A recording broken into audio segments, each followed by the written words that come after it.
Matapos lumabas ang revelasyon ng isang Robbie Tarosa tungkol sa relasyon ni Francis Magalona at pati na rin ang asawa nito na si Pia Magalona, marami ang tila hindi agad naniwala.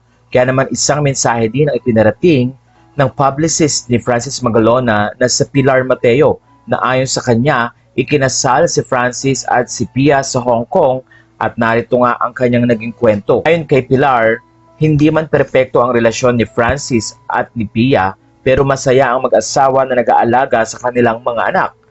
Dagdag pa niya sa interview, sa dalas ko sa bahay nila that time, I saw a very happy and loving couple.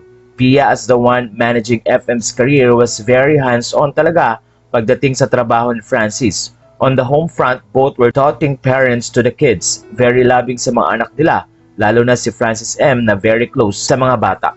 Sa puntong ito ay pinatunayan ni Pilar Mateo na maayos ang relasyon ni Pia at ni Francis Magalona dahil si Pia din ang tumayong manager ni Francis sa mahabang panahon. Matatandaan din na nagpabalik-balik sa ospital si Francis Magalona nang madiagnose ito ng leukemia noong 2008 na ayon nga kay Pia ay madali at 7 months lamang ang itinagal ni Francis matapos madiagnose ng nasabing sakit. Ipinakita ni Pia kay Francis ang pag-aalaga dito sa loob ng mahabang panahon at pati na rin sa pag-aalaga sa kanilang mga anak. Kaya naman ayon kay Pilar, walang perpektong relasyon pero kailangan niyang patunayan na maayos ang relasyon ni Pia at ni Francis na kung saan ay naging saksi siya, lalo na sa mga panahon na ang mag-asawa ay magkasama na pinapalaki ang kanilang mga anak.